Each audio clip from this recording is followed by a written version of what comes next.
Breaking news today on Sekulow as Melania Trump breaks her silence in interview. Keeping you informed and engaged, now more than ever. This is Sekulow. We want to hear from you. Share and post your comments or call 1-800-684-3110. And now your host, Jordan Sekulow. All right, folks, welcome to Sekulow. We are taking your phone calls at 1-800-684-3110. That's 1-800-684-3110. We've got a big show for you today. Tulsi Gabbard will be joining us. You know she's a part of the team here at Sekulow to talk about the U.S. Secret Service and this interim report that's come out, as well as the Iranian threat against President Trump, and some other statements, like the statement by Zelensky in an interview he did with the New Yorker during the UN General Assembly going on this week, which could also be, I guess, retitled the UN Assembly to Attack Israel. I saw a news conference with our good friend Ambassador Danny Danone, and even the questions to him from reporters were like filled with hate because he happens to represent the Jewish state of Israel, and these reporters ignore completely the atrocities that occurred less than a year ago on October 7th. So we'll talk about that with Tulsi Gabbard. But first, we'll get to Tristan Levitt. Remember, he joined yesterday for just a couple minutes as he stepped outside that hearing room in the Weaponization Committee, because things inside there got even worse with the delegate from the U.S. Virgin Islands and the way she described how the FBI should be focused. So you don't want to miss any of that coming up. But first, Melania Trump. You've seen her maybe in some of these social media videos. She has a new book coming out in a couple weeks, kind of sharing her experience as First Lady. She did an interview. She sat down this morning with Fox and Friends and did not hold back when speaking about what it's been like for her husband, for her son, her family, and got into politics as well, something she doesn't usually do as direct. So, Will, let's take a listen, but set up what we're about to hear. Right, yeah, so this was in response to how the country has reacted and the issue of the attempted assassinations on her husband, former President Donald Trump. And she didn't hold back when it came to criticism about how we got here. Let's go ahead and listen to Melania Trump, the former First Lady, in her own words, bite 2. Is it really shocking that all this egregious violence goes against my husband, especially that we hear the leaders from the opposition party and mainstream media branding him as a threat to democracy, calling him vile names? They only fueling a toxic atmosphere and giving power all of these people that they want to do harm to him. This needs to stop. This needs to stop. The country needs to unite. And remember, I mean, the cabinet secretary, the Secretary of Commerce for Biden-Harris, this is, again, supposedly, Joe Biden, the president, called President Trump both times. The first time after he was shot, and the second time when the shooter was apprehended right before he was about to be in harm's way. And you would think that if the president knew to try to play that niceties behind the scenes, that it wouldn't mean that politically they're going to say, obviously switch to say now President Trump should win. But maybe you'd call your Secretary of Commerce after a Sunday morning show interview, which those Secretaries of Commerce don't get to do a ton of. And when she called for the former President of the United States, President Trump, and his ideology, so then I guess all of us that have voted for him and all of you, I guess, that have probably voted for him as well, to be extinguished. And then we're talking about, things like Israel and again, these issues, extinguishing Americans because of their views. We're taking your calls, 1-800-684-3110. But when you use language like that, that is pretty close to inciting people who want to do harm to our political leaders. And we don't want to ever support that, especially from the leadership at the top. You can also support the work of the ACLJ. We only need 60 more new champions. ACLJ.org/champions to hit our goal. Let's get there. 60 new champions, double the impact of your first donations. Do it today.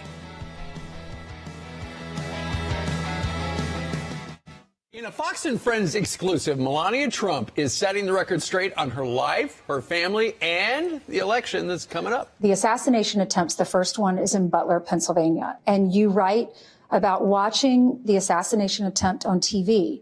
And you started working and you were distracted, so you pushed pause. I think your chief of staff maybe called you and said, he's okay, but there's been a shooting. And I watched it. I was only a few minutes behind. And something, I guess,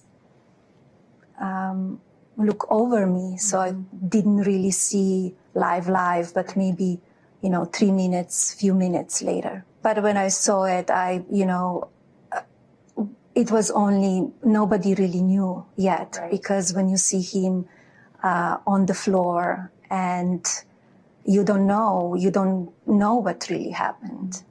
After that, I got the Secret Service on the phone and they said that he's okay. And then a few weeks later, there's another attempt on your husband's life at your golf course. Where were you and what was your reaction to this attempt? I called again and he was okay because Secret Service were great. The guys that they were with him, they were fantastic. If you really think about it, the July 13 was a miracle, like that much, and he could not be with us. And he normally doesn't call for that one screen. He waits till the end of the speech. So just looking at that screen allowed him to turn his head. Yeah. And he said it was providential. Does this make you believe in it more in a higher power? How has that been for you? I think something was watching over him. I think he's, it's almost like country really needs him.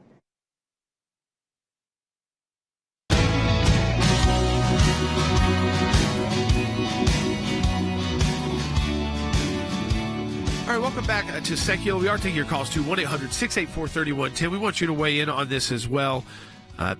Melania Trump talking about the assassination attempts on her husband, also talking directly on politics, her son's reaction, Barron Trump's reaction to this, the fact that the family, when President Trump, went to the convention and then went back on the campaign trail, started doing more outdoor events, rallied behind him as well. And we've seen the Republicans do that as well, and leaders do that as well, knowing that you've got these threats. But even then on a golf course, we find out. So nowhere safe. And that's true for most presidents and former presidents to some extent. But I think we want to remind you, right? I mean, well, this goes back to a time when he was no longer president, but Iran, which is still seething over the move that the Trump administration made to take out a terrorist leader, Soleimani, the head of the Revolutionary Guard, when he was outside of Iran, and he landed near a U.S. base, actually, in Iraq, so which was kind of like landing in a war area, where he tries to kill and has killed, organize the killing of U.S. troops. So he's got U.S. blood on his hands, not just blood on his hands from his other acts of terrorism that they support.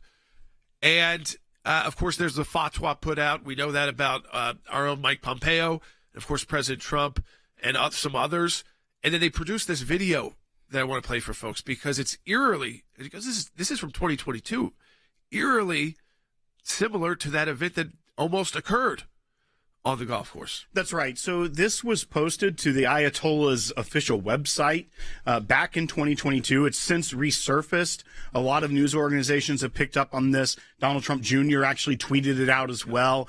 But this wasn't like an after the event happened, Iran made a video real quick and put it up. This is 2 years ago when this video was produced by the Iranian government as a propaganda piece. And we'll talk over it as we show it. But, and Jordan, I know you want to say something before we play it, but we'll talk over it because if you're listening on radio, we'll describe what you're seeing. But it is shocking what you're watching unfold. And what you're going to see is these are, I think, mostly actors that they have. Or CG or some CG sort. or something. Yeah. It's not actually President Trump that they've got in this video, but it does look like people. And of course, someone looks like the president. Someone else is supposed to be Mike Pompeo. But we know that the reason why they use this visual, if you remember during President Trump's presidency, there was an area, and it was the same area that was exposed this time, on a very small area of that golf course where you could get a line of sight on whoever was there briefly. very briefly. They've tried to protect that area, but obviously they haven't done a good enough job of doing that. So the Secret Service and other law enforcement agencies have seen this kind of imagery and the location itself as a problem for years. Remember that. This wasn't just on that day they've said, oh, no, this was a problem.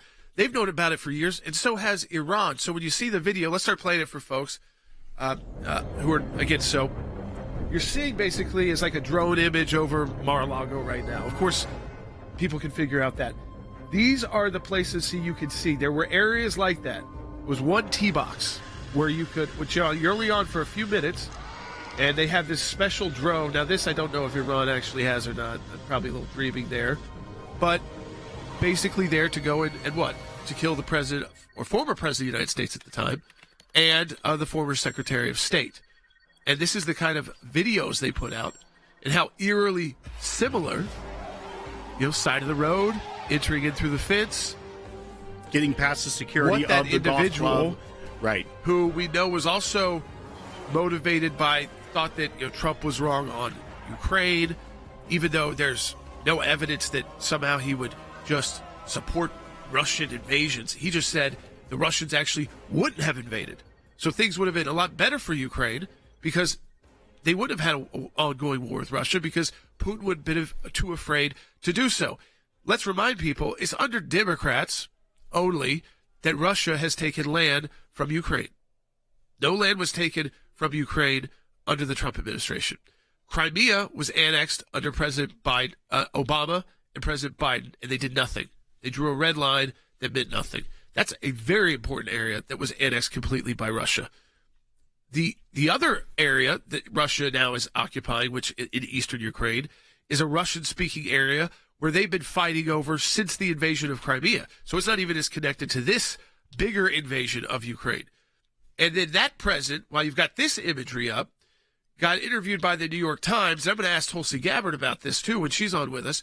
But he was interviewed by the New York Times, Zelensky, while he was in the United States because of the UN General Assembly. And he gets asked about J.D. Vance by the New Yorker writer. And he says, apart from Trump's own reluctance to talk about Ukrainian victory, which, by the way, if you knew that you were running for president and you were going to have to deal with both the Ukrainian president and Putin, do you think you just go rah-rahing for Ukraine into this and think you're going to actually get a war to stop?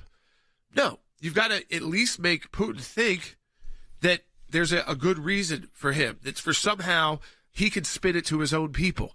And if you go in there saying, if he stops, it's because we beat him and all of that, it doesn't work diplomatically, even if that's the truth. So he doesn't like that. But he went after J.D. Vance as well because the author said, he chose J.D. Vance as his vice presidential candidate. That's all the writer says. And the response by Zelensky to that, he is too radical. He didn't need anything. No prompting. So he's already attacking a potential vice president that will have a role in making decisions. If you're Zelensky, there's we're 2 months out from an election to determine the president of the United States, which will determine, again, a lot of how much support maybe gets to Ukraine and how that conflict could come to an end. You're going to really go all in on an administration that first nominee had to step aside, and the second nominee, I guess, just thinks that she'll just keep, Harris would just keep writing the $300 million checks to Ukraine indefinitely without being able to tell the American people, which is what we all want to hear, right, is a plan on how this comes to an end. How does the killing stop? Because it's part of the reason the world economy is in a mess. It's not the only reason, but it's one of the reasons. So it goes on, though. He said, from the writer tries to say, who's doing the interview, well, Vance has come out with a more precise plan too. And then Zelensky says, to give up our territories. And it was interesting because the author said, that's your words, not mine, but that's the gist of it. When we went back to look at what J.D. Vance had said about Ukraine, I just want you to let people know what Zelensky was reading into. That's right. He in a podcast interview last month. What everyone is taking that he's referencing to is that Ukraine, in a plan, he would say that Ukraine would retain their sovereignty and that Russia would stop the violence. So basically, and there would also be some things like Ukraine would agree in exchange for that to not join some of these global bodies, NATO, things of that nature. And so when you look at that, J.D. Vance is basically saying, let's stop this. And here's agreements on both sides. Ukraine remains Ukraine, a sovereign nation, but they aren't going to join these threatening bodies to Russia. And they're reading into that. Zelensky is reading into that to say that it means that we have to sacrifice our territory to Russia. One, that's a framework. That's not a detailed plan of here's what the settlement would look like. And so you're already assuming that that means that in those negotiations, Russia keeps whatever territory they have already taken, including the territory they took while President Obama was in office, Crimea. These are things that, one, you wouldn't know the details of until the negotiations happen between the world leaders, but you're looking at what the way Zelensky is calling him radical, saying that it's essentially Ukraine would have to make a sacrifice to Russia under his plan. And it shows that coupled with some events that he took. He went to Pennsylvania, a battleground state, with a senator that's up for re-election and a top surrogate of the Harris-Walz campaign, the governor, Shapiro there. It seems like he is potentially doing what they're concerned about Russia doing, meddling in the U.S. election. Yeah. I mean, I think, again, the idea here is that, one, people have to see this come to an end. To come to an end, it's not that you want to see Ukraine give up much. But under the Obama administration, they never helped them get back Crimea. No one's discussing that. You'd have to be able to get that back. They let that happen. They didn't send a lot of weaponry in then. And so this idea, again, that you're going to have to come to some kind of a ceasefire, and there's probably going to need to be a no man's land, which there already basically has been created.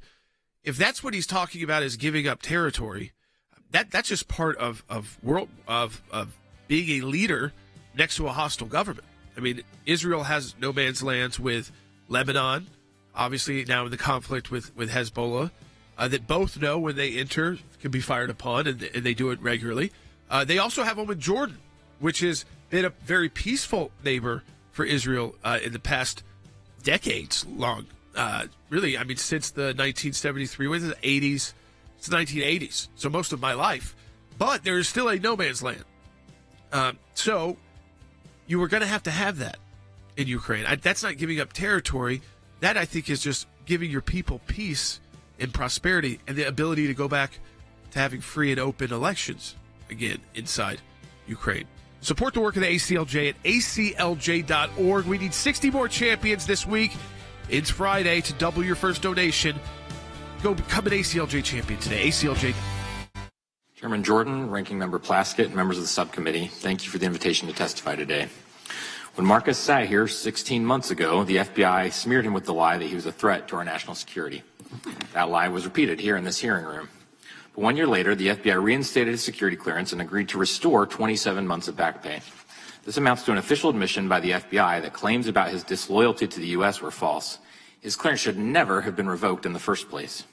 And this year, whistleblower after whistleblower from inside the FBI security clearance office has pulled back the curtain on the dysfunction and political bias in the security division. Last week, I sent a 22-page letter to the committee outlining these problems. As that letter details, each and every one of the line-level employees who worked on the review believed Marcus should retain his security clearance. It became clear that the FBI, with endless resources, the American people's money, was trying to destroy me financially so that I would give up. This is a fear of countless potential whistleblowers who see the personal cost of integrity. There are no words strong enough to describe the impact the FBI's lies about me have had on me and my family. The stress has taken a toll on our health, and our children have suffered, traumatized by the thought of our door getting kicked in or dad not coming home. The battle for truth and justice will cost you, but the arduous good is worth it. The FBI's restoration of my clearance earlier this year, thanks to the efforts of Empower Oversight and the American Center for Law and Justice, was absolute vindication. It's a point I would not have reached without the prior help of Bigley-Ranish and Judicial Watch. Through the reforms I've outlined, Congress can restore the proper functioning of the civil service of the FBI. Both parties should support these changes. They would strengthen good government in the FBI no matter who sits in the White House or director's office. And while there's no way to erase the suffering endured by Marcus and his family or Garrett O'Boyle and his family and others, the FBI can hold accountable those who perpetrated it, and Congress can turn it into something meaningful by using it as the impetus to finally change these laws. Thank you.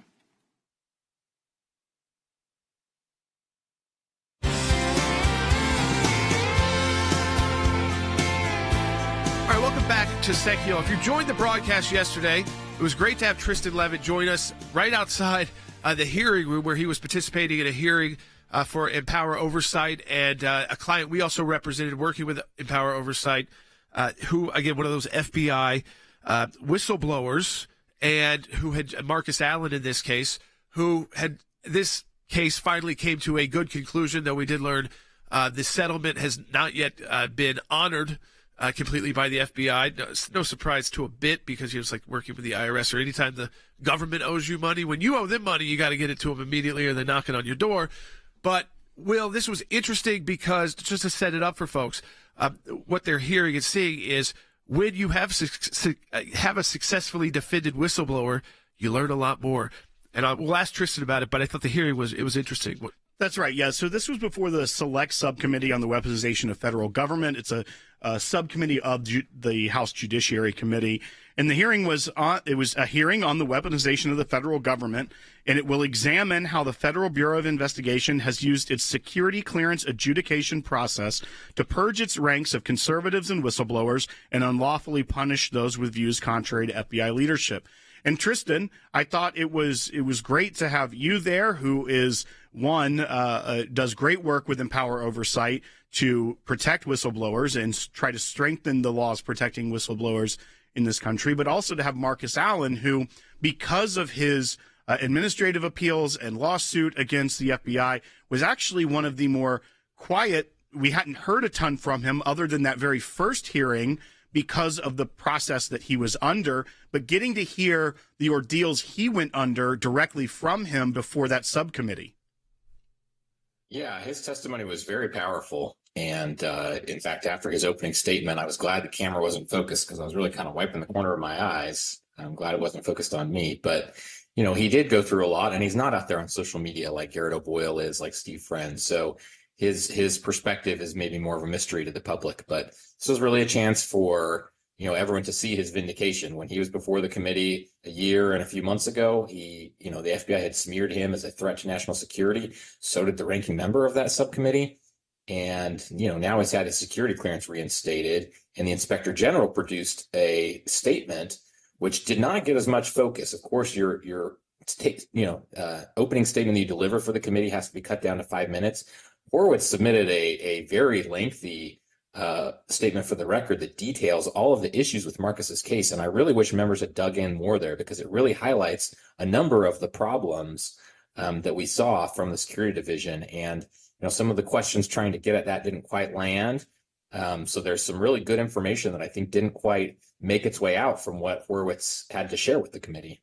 You know, Tristan, it was interesting that you talked about social media too, because I mean, it was a way, and this hearing I saw from Democrats, I want to ask you about that in a minute, because I remember a Democrat, the first time he went before Congress, this is before his rights had been restored, his security clearance, his back pay, his retirement, his health benefits. I mean, all of these things. His life was basically not just paused, but also made very difficult for him. But for a guy who doesn't speak out as much, there was a Democrat congresswoman who tried to blast him about this tweet by someone who also had the name, a screen name like Marcus Allen with a bunch of numbers behind it. And he said, no, that's not my account, twice under oath. So, I mean, it was not his account. And she still read the tweet out, Tristan, as if it was his words. I mean, that's how absurd. And now we find out that because he's able to speak, that the person who is leading the investigation into the second Trump assassination from the FBI, and we can use the name Jeffrey Veltri, that Marcus said he told him he would ridicule Marcus about his religious beliefs, called him, quote, delusional. I want our people to hear this. This is the FBI agent doing the investigation into how the second Trump attempted assassination got so far. He said to Marcus Allen, someone that worked below him, that he was, quote, delusional for believing in and seeking guidance for the Holy Spirit. I mean, Tristan, is this our FBI really in 2024? I mean, because we also heard some statements from members of Congress that were pretty close to that too. But to me, I mean, those are kind of cases that we handle a lot in the private sector. It doesn't go well for private companies, but of course the government gets treated differently. Yeah, it's very alarming. I do need to correct. So the place he got that, so Marcus Allen has never met Jeffrey Veltri. Veltri was the head of the Security Clearance Investigation Unit. And so Marcus only learned that because other whistleblowers who have come to us since the hearing last year have revealed that. So last week, we sent a 22-page letter to Chairman Jordan where we outline all this material we've gathered from other whistleblowers. So, of course, again, a year ago at that hearing, we didn't have the benefit of that. It just clearly looked retaliatory. We knew that he had gone without pay for quite some time. We knew that it was because of this email he sent that was a protected disclosure. Since then, what's really remarkable is that after his clearance was reinstated this year, whistleblower after whistleblower has come forward to us from inside of the security division, the office that was investigating Marcus all along, saying, you actually have no idea how dysfunctional this office really is, and let us tell you more about it. So they've pulled back the curtain, and these are the kinds of things that we've learned from them about the people investigating Marcus's case. So that's how he learned about it, was from our letter, from our other whistleblowers.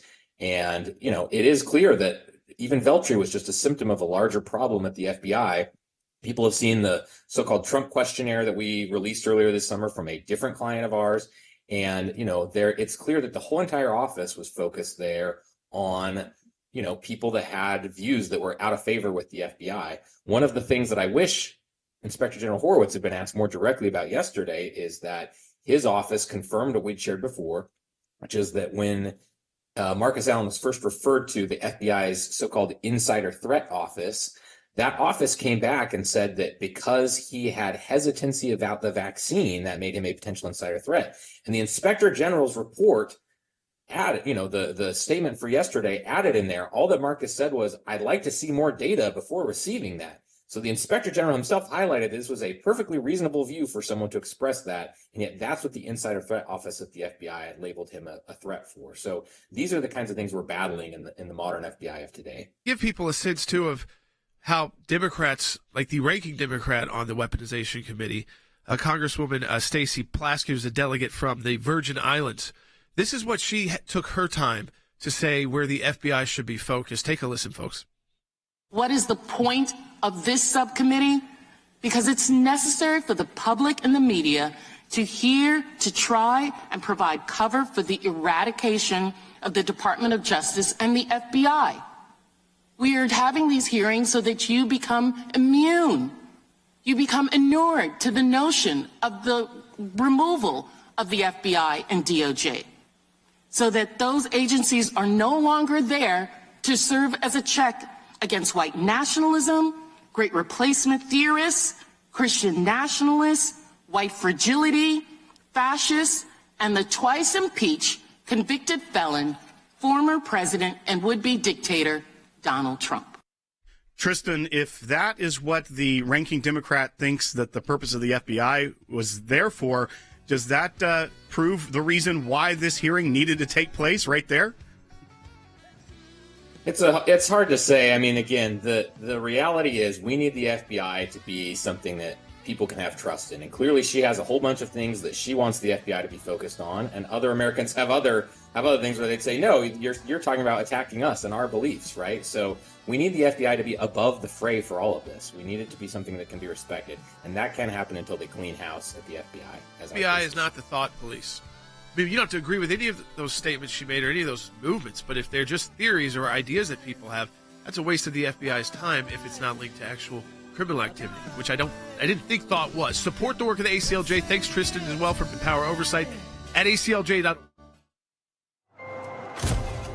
Some people think champions are born, that it's a title that requires something only a handful can ever possess.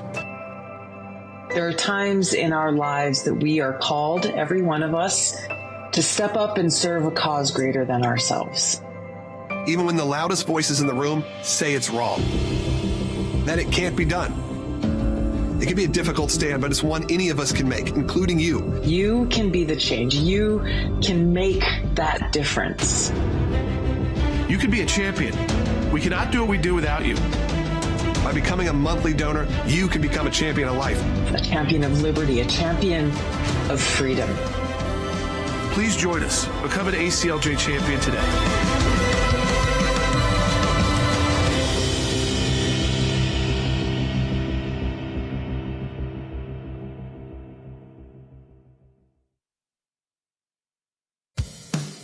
Keeping you informed and engaged. Now more than ever. This is Sekulow. And now your host, Jordan Sekulow. All right, welcome back to Sekulow. So we crammed a lot in there in that first half hour. We got a lot more coming up with Tulsi Gabbard also joining us. Let me get her thoughts on that Congresswoman's remarks about the idea that the FBI's purpose is to serve as a check on white nationalism, which, again, if white nationalism turns into violent groups, that would be something the FBI, that would be legitimate. But again, if it's people's just crazy ramblings, that's not enough. Maybe monitor, but you don't need to be knocking on people's doors at that point. The idea too that Christian nationalists, which by the way, interesting time period to use that term, when most evangelical Christians for the last, let's see, 8, 9, 10, almost 10 years have been supporting Donald Trump for president of the United States, who is someone who has faith, but I would not put in the Christian nationalist category or the evangelical world category, because again, they choose the idea is they realize the president, it's about what they do, not what they say, which I wish again the FBI was spending more time on that too. But again, Christian nationalists, replacement theorists, this idea too that people can't just talk about ideas whether you agree with them or not. You know, we always get back to this. There is speech that is not, all speech is not legal.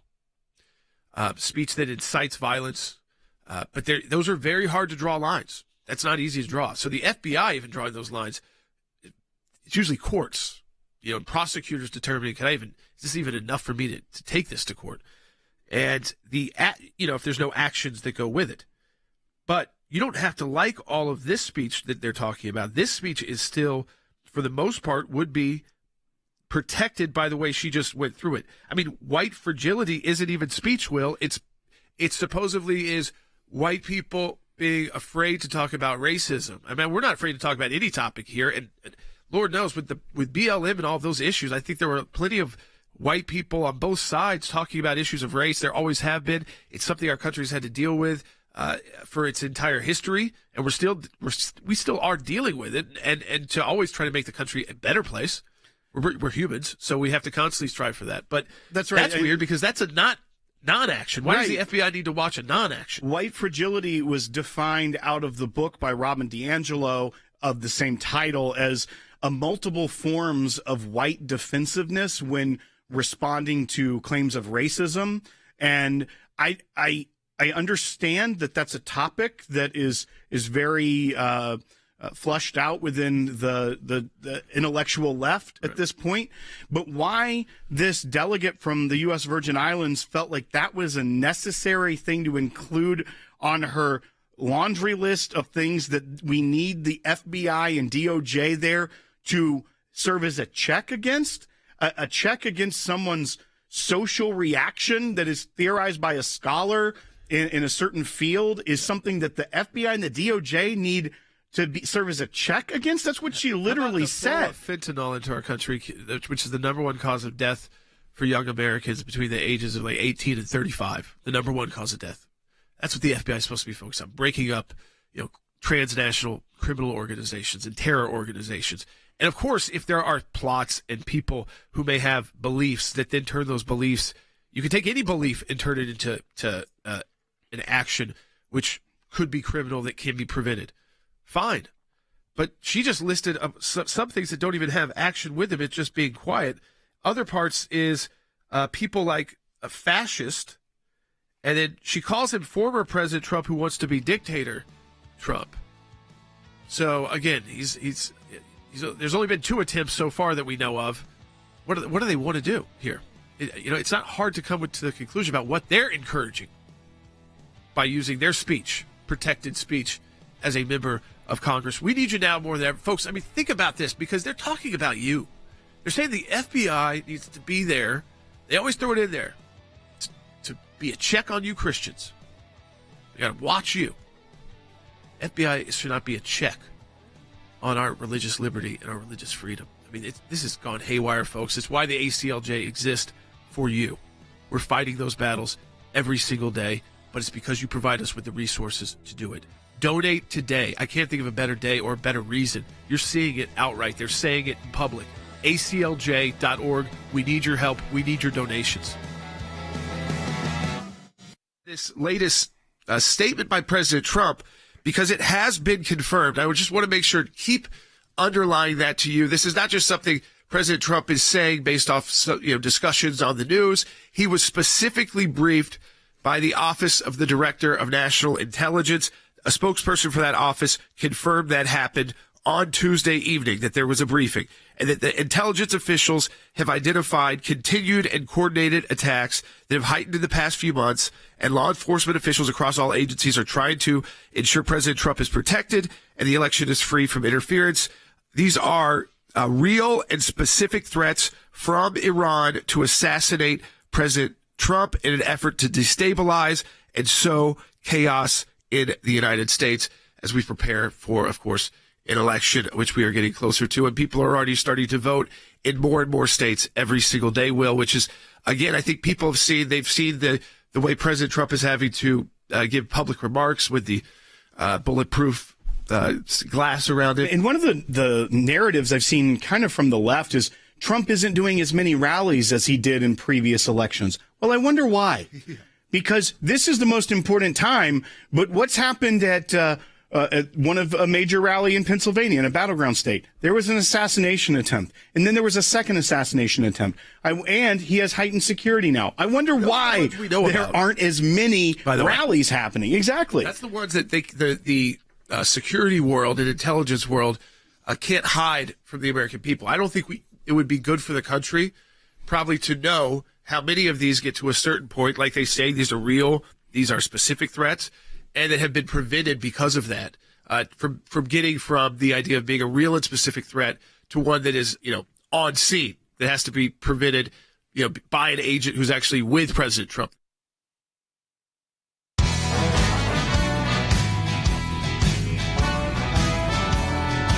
Welcome back to Sekulow. We're trying to connect with our colleague, Tulsi Gabbard. She's been traveling the country, as you know, fighting for you. And she's a colleague of ours here at the American Center for Law and Justice, even before she made that decision to hit the trail, and is also a client of ours, and a colleague first, became a client. Of course, we're working on that case, defending her and preparing a new FOIA lawsuit over the Biden-Harris administration placing her on the Quiet Skies terror watch list. So think about what we talked about last segment. We said this can happen to you because it's easier to go after you folks than it is Tulsi Gabbard. Because Tulsi Gabbard's got many platforms to utilize. You might have your own social media. Maybe you'll get to ACLJ and we can help broadcast the story. We've got Tulsi joining us now live by phone. Tulsi, I wanted to go to you first on this interim report on the United States Secret Service. Because I don't care who they're protecting, a Republican or a Democrat or an independent, and they shouldn't either. Their job is to keep them protected from any and all threats to the best of their abilities and to utilize all these resources that they should have available. But we're now learning from this interim report on the first assassination attempt on just how bad things are inside the Secret Service and operationally at the Secret Service. I wonder your thoughts on that, it's actually something that Congress agrees on a bipartisan way. Both Republicans and Democrats said they were shocked when they got their first briefings on this. Yeah, this is the way it should be, is Democrats and Republicans ensuring the safety and security of our presidential candidates and obviously our people who are holding office. I think this is what's been so disturbing about everything that we've seen play out over these last several months, starting with President Biden and Secretary Mayorkas's denial to Robert F. Kennedy Jr.'s repeated requests for Secret Service. He exceeded all of the bars and standards that are normally held for presidential candidates to be eligible for Secret Service.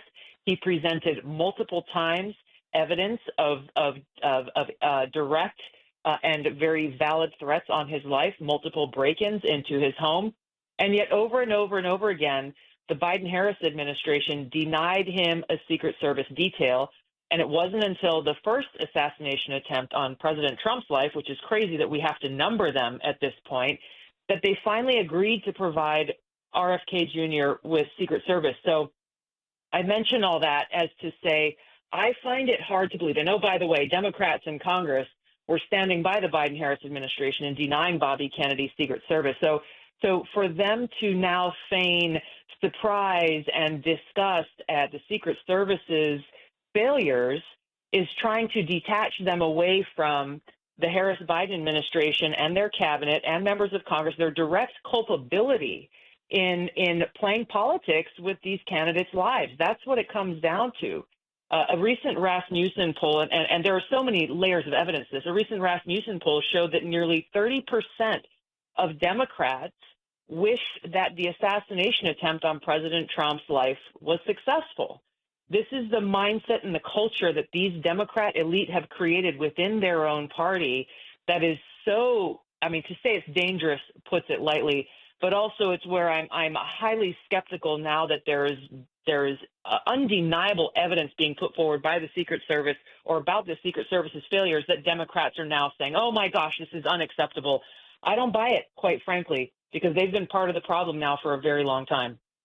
Keep using it. Just keeps getting worse and worse. I mean, the Commerce Secretary, so you got a cabinet member saying that President Trump needs to be extinguished. I mean, that kind of language, not comparing it to Hitler or Nazis, but that's the kind of language they use to dehumanize people. It's like calling someone rats, and you see it a lot in anti-Semitism, which we're seeing right now around the world. But and we also see these real and specific threats confirmed by the White House office, the Director of National Intelligence, has confirmed to the media that President Trump was correct when he tweeted out a couple days ago that have been these real credible threats that Iran continues to try and assassinate him, to make good on their fatwa. And yet this administration gave billions to Iran, and now it's posing a real threat to our former leaders and current candidates. And again, this is an area where we should not be surprised, and it also points to the reality of the failures of Vice President Harris and President Biden in their foreign policy. We should not be surprised that Iran wants to take out President Trump. We should not be surprised that cartels who are trafficking in humans and in drugs across Kamala Harris's open borders have a target on President Trump's back. We should not be surprised that these powerful countries and entities and interests who are profiting off of and benefiting from the Harris-Biden administration's policies, they see President Trump as the greatest threat to their power, to their strength, and to their existence. And once again, this goes back to why is it then, knowing this to be true, that President Biden and Vice President Harris have had a direct role in denying increased security for President Trump. This is a reflection on them. Again, they put their interests and their power ahead of everything else.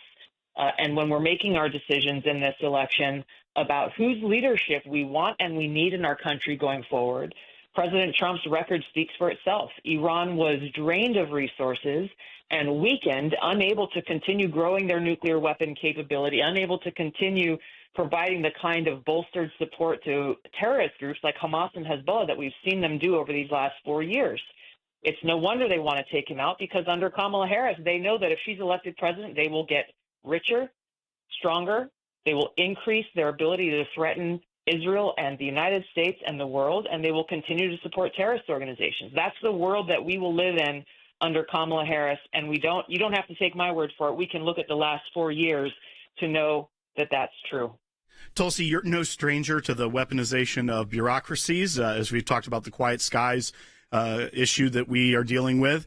But there was a hearing yesterday before the weaponization of the federal government subcommittee that was looking into the FBI's use of the security clearance adjudication process to get rid of conservatives and whistleblowers and unlawfully punish them that have views contrary to FBI leadership. And one of our former clients testified. He was an FBI whistleblower. But this is what the ranking member of that subcommittee, who is the Democrat delegate from the U.S. Virgin Islands, had to say about the purpose of the FBI in bashing the committee she's the ranking member of. Let's go ahead and play bite 3, and I'm going to get your thoughts on it. What is the point of this subcommittee? Because it's necessary for the public and the media to hear, to try, and provide cover for the eradication of the Department of Justice and the FBI.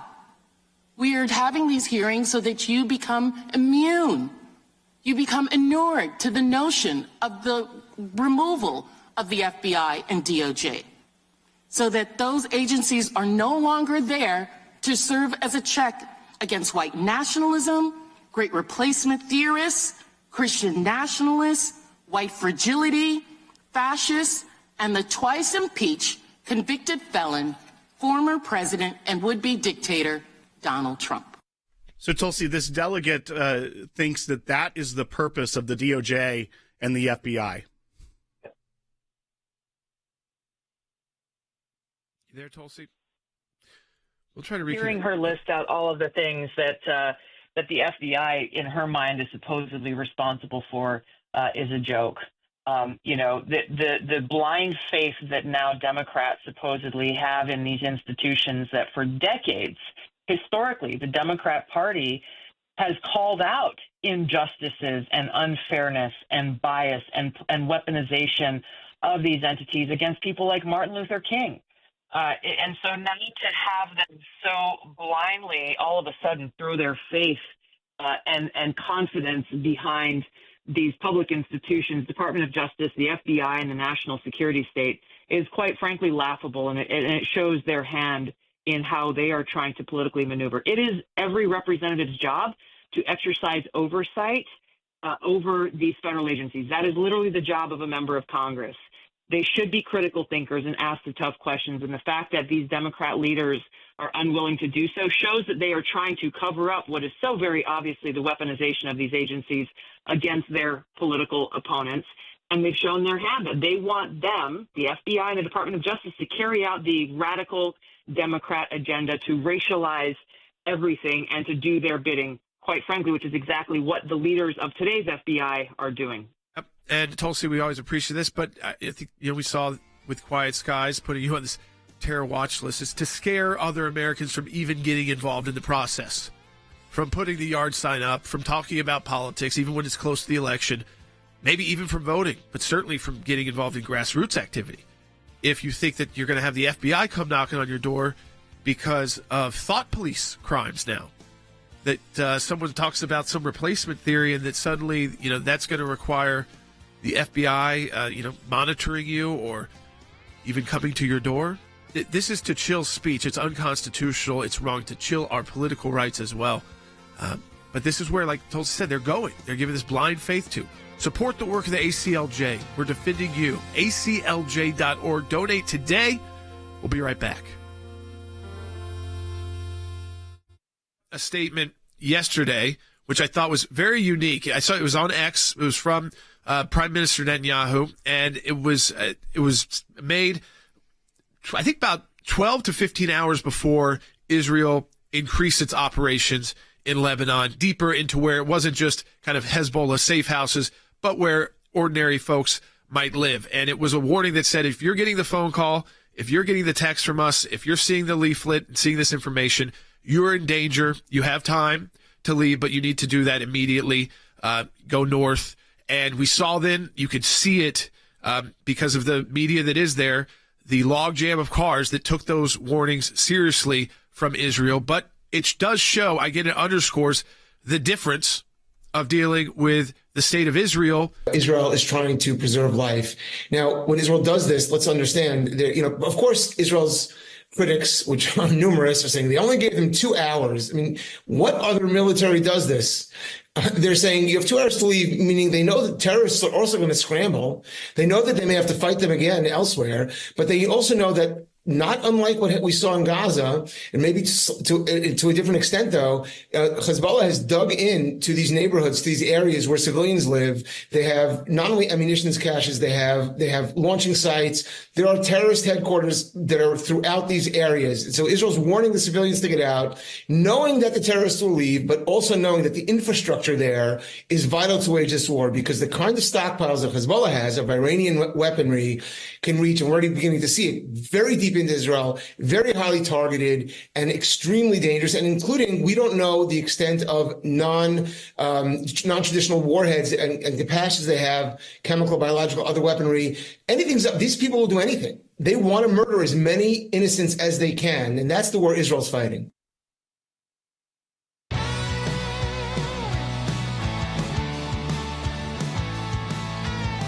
All right, welcome back to Sekulow. There's even more to talk about. I mean, we've had a packed show. We talked to Tristan Levitt from Power Oversight. One of our former clients, Marcus Allen, was able to testify finally freely and openly before Congress yesterday. Ben Sisney was there at that hearing. You could see he thanked the ACLJ. We played that for you. Handley, to make sure that he was made whole by the FBI, both with back pay, his retirement, his insurance, costs that would have been normally paid, and importantly, his security clearance, so that he could go and work and provide for him and his family in the private sector. We are still fighting for Garrett O'Boyle.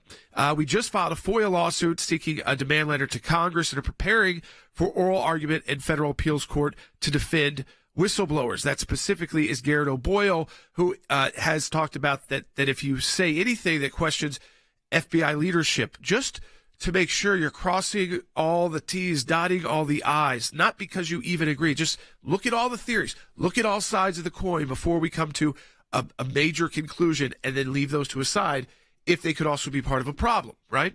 And they said if you say something like that now, and the authority figures there take that as questioning their authority, they will, quote, crush you. And his case still ongoing. We're defending Israel, preparing for oral interventions at the UN next week. Both, again, on this UNRWA issue that UN employees who worked for Hamas are somehow universally immune from prosecution, even if they participated in the heinous acts of October 7th, that they are immune from prosecution. By the way, they don't believe you should be, or if you're an American soldier traveling around the world and a country wants to send you to The Hague, they'd love to prosecute you. They would also love to prosecute Israelis, but their own people who committed these atrocities, which the ICC said the Hamas leaders should be prosecuted for. But what about their folks? No, they're universally immune. I've never heard this idea of universal immunity. But we have to fight that at the UN, and we do fight it, whether the UN is meeting here in New York in a General Assembly, or when they return next week to Geneva, where we will be intervening twice. We can do those interventions not just because we show up, that's always important, but because we're allowed in the room. You can't just go to the room and speak to all the ambassadors on the Human Rights Council and on the issues that you're concerned about. They have to approve you. You have to go through a process. It's not easy, as you could imagine. We went through it decades ago. We fought really hard to get that approval through the European Center for Law and Justice so that we could stand for issues that we wouldn't have even dreamed of them then would actually become a problem that we'd have to face globally. But we're doing that. We're also defending our colleague who you just heard joining us, Tulsi Gabbard, and preparing more FOIA lawsuits now because they're not responding to the Biden-Harris administration because of her placement on the Quiet Skies terror watch list. Another great use of your resources, right? We need you to keep us in these crucial fights. All of those take different kinds of expertise, different kinds of individuals, whether it's the legal side, the policy side, the international scope, all the different places you've got to fight these. And we've got to do a situation in Pakistan unfolding that we'll talk to you more about next week. We need you to keep us in these fights. You do that by your prayers, by being part of this broadcast, sharing it with your friends and family, liking it on the social media platform you may watch it on, or sharing the clips, but also with your financial donations. You know, all of this costs money, and it all utilizes resources. But the one thing that we always want to be in at the ACLJ, and we strive for, is to be in a position where if we receive someone's call and we need to do their case, whether it is a high-profile person like the President of the United States, whether it's Tulsi Gabbard, who is also a colleague, or a family in Ohio who's a mom who decides to take part in the school choice program that Ohio has initiated, but that also says that because you pay taxes still, you're still paying your taxes to the public schools, that you have to pick the kids up who take part in the school choice programs. And you have to, that the actual school districts get more money, millions of dollars to do it. And yet they've unilaterally decided to stop picking up 1,300 of these kids in Columbus, Ohio. And that's just one of the places there's an issue. We're fighting for them because you see how they're trying to punish them for their parents deciding, you know what, I think this school would be better for them. And even though they got millions of dollars to just get them to school, they're punishing the parents who are having to miss work, who are having to, again, reschedule their lives, even though that violates the law. And, of course, that's those teachers' unions. We're fighting back. They have representation. It's because of you. So, again, whether you're the mom, single mom, who chose that for their kid and then gets this punishment somehow because you just wanted to get a better education, or maybe they needed something unique for that kid and that school provided it, but now you've got to cut back the hours you work because the school district that got millions and millions of dollars just to add buses and add routes can't just send you a letter the day after school and says we're no longer going to provide the service that we did provide. So they did provide it. Now we have to punish you. So again, top down, the ACLJ is here for you. And I never want to be in a position where I have to say no to someone like that because, we don't have the resources to do it. We are in that position now at the ACLJ where we have the resources to do it. But you know what? I mean, it keeps piling up, folks. We don't know what the outcome is going to be. We're in a very questionable time in our history in our country right now and the world. With our allies, Israel, we have our office there. I mean, this is the time where we need people who can stand up and be ACLJ champions. So ACLJ champions, we talked about some. These are people who you decide that you can give a monthly recurring donation. Some of you may already do this to other organizations, and you've seen, or seen this before. Maybe do it to your church, and you choose an amount that's not going to, again, it's not going to impact you. We don't want anybody doing this it's going to make you have to question whether or not you're going to be able to provide the resources that you or your family needs. But for those of you who can say, this is a number that I could donate monthly, and it's not going to impact me negatively, but I know it's going to impact the ACLJ greatly because then we're able to not just count on that donation coming in once, but really be able to plan out and know that we've got this team of supporters, champions, who are going to have our back so that we know that's coming in. We know that we can say yes to all of those clients. We only need 60 more champions this week to meet our goal. And if you become a champion this week at aclj.org/champions, your first donation, whether it's $25, it will be doubled. So it's kind of like we talk about the matching moments and things like that. But this is just for the ACLJ champions, just for that first donation. We can only do that through Friday. So by the end of the night Friday, that's as much as we can do the doubling of that donation. But it's just another incentive for you. If you've thought about becoming an ACLJ champion, you understand that these battles are going to be raging. I mean, Will, just to kind of sum it up, we didn't even get to every issue today. I mean, Zelensky showing up at a Democrat fundraiser with the Ukrainian ambassador at an arms manufacturing plant in Pennsylvania with their Democrat governor, but also their Democrat senator who's running for re-election, and their ambassador goes there who knows you're not supposed to be at political events. We'll get into it more tomorrow, but as our friend Speaker Mike Johnson has said, that ambassador needs to be withdrawn, and Zelensky needs to apologize. That is, again, either bad decision-making at best, but I think he's too calculating to give him that much leeway. So, again, so much to take action on. So many attacks on who we are. But we stand in the gap for you. We need some folks to stand with us, those ACLJ champions. Again, just 60 of you. It can be $15. It can be $25. It can be more.